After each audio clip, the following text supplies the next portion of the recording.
Hello दोस्तों, जय हिंद।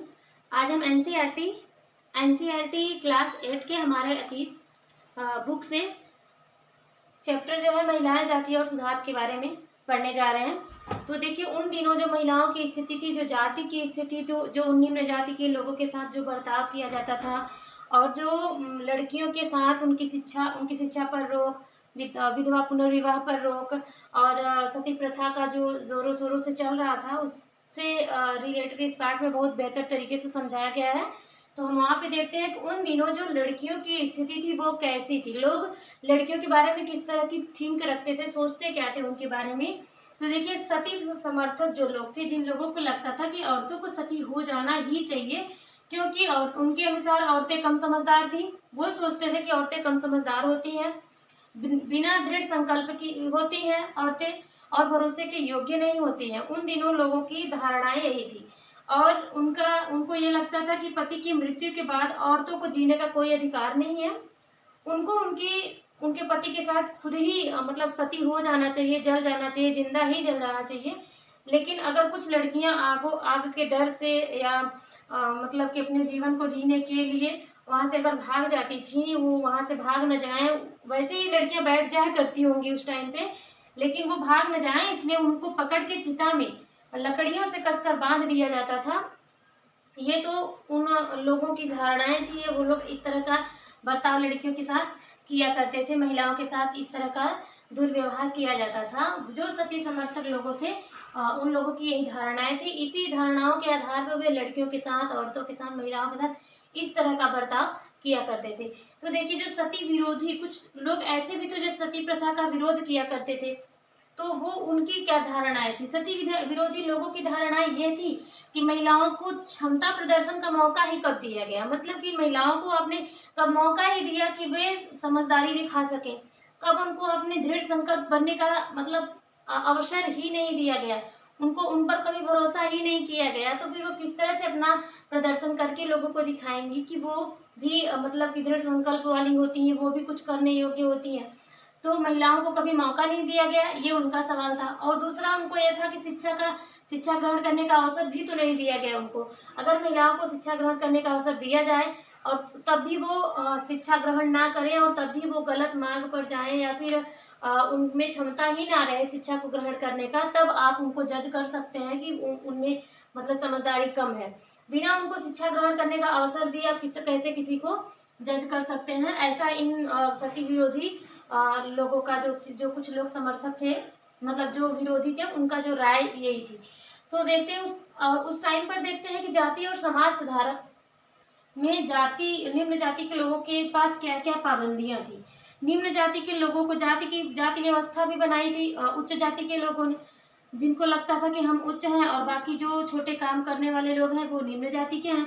तो उनके लिए इतनी सारी पाबंदियां थी। उनमें से देखिए, स्कूल में जाने से उनका स्कूल में जाना मना था, उनको स्कूल में प्रवेश नहीं दिया जाता था क्योंकि उन्हें लगता था कि अगर निम्न जाति के लोग हमारे बगल में बैठ जाएंगे तो हम अपवित्र हो जाएंगे, हम अशुद्ध हो जाएंगे।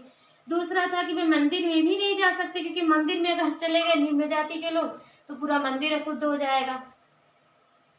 और तीसरा कि वो कुएं से पानी भी नहीं पी सकते क्योंकि अगर उन्होंने कुआं को छू भी लिया, उनके बर्तन को छू भी लिया तो पूरा कुआं अशुद्ध हो जाएगा, पूरा पानी अशुद्ध हो जाएगा, उनका बर्तन अशुद्ध हो जाएगा।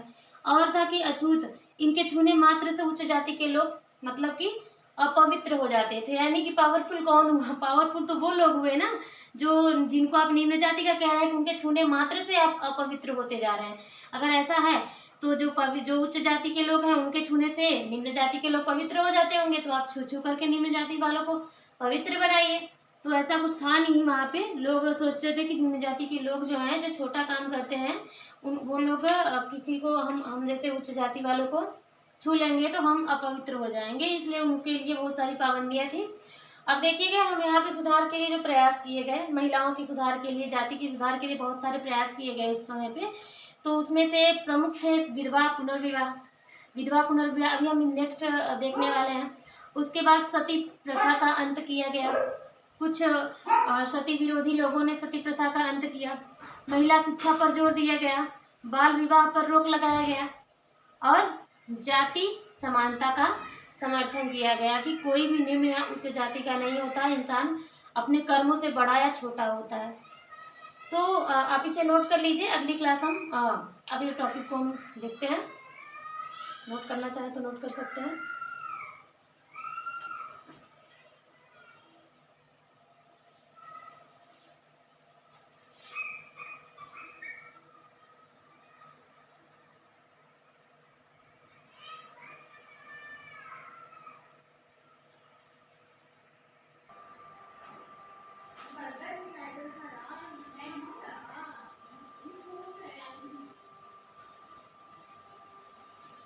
तो आगे देखते हैं हम प्रमुख समाज सुधारक। तो इसमें हम पहला देखते हैं राजा राम मोहन राय को। राजा राम मोहन राय प्रमुख समाज सुधारक थे उन दिनों के। तो इन्होंने आत्मीय सभा का स्थापना किया आत्मीय सभा संगठन की स्थापना की 1815 ईस्वी में।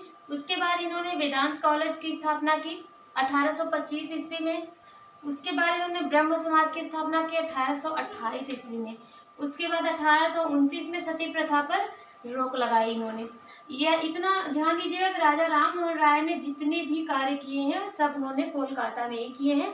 तो ये चारों उनके कार्य जो थे कोलकाता में ही हुए थे। उन्हीं के साथ में एक अंग्रेज थे हेनरी लुइस डेरोजियो। इन्होंने यंग बंगाल आंदोलन 1828 में किया था। अगला देखते हैं हम ज्योतिबा फुले। ज्योतिबा फुले सत्य शोधक समाज की स्थापना की उन्होंने पुणे में 1873 में। महिलाओं की शिक्षा को लेकर के और लड़कियों की शिक्षा को लेकर के प्रमुखता, और उन्होंने निम्न जाति के उत्थान के लिए बहुत सारे कार्य किए। और गुलामगिरी नामक एक पुस्तक भी लिखी है। इनकी पुस्तक का नाम है गुलामगिरी। गुलामगिरी नाम की इन्होंने पुस्तक भी लिखी। तीसरा देखिएगा पंडिता रमाबाई। पंडिता रमाबाई जो थी विधवा, उन्होंने महिलाओं ये खुद भी मतलब कि संस्कृत की विद्वान थी।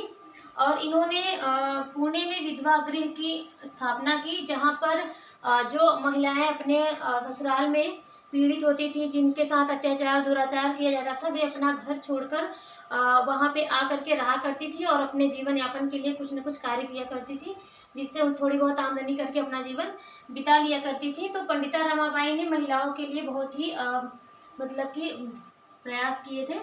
तो विधवा गृह इन्होंने पुणे में बनाए थे। अगला इन्होंने देखिए हिंदू महिलाओं की दुर्दशा पर एक पुस्तक भी लिखी थी। तो ये रहे इनके प्रमुख कार्य। और प्रमुख समाज सुधारकों की अगली क्लास हम जल्द ही लाएंगे, क्लास 2, जिसमें हम बाकी की चीज़ों को कवर करेंगे। Thank you.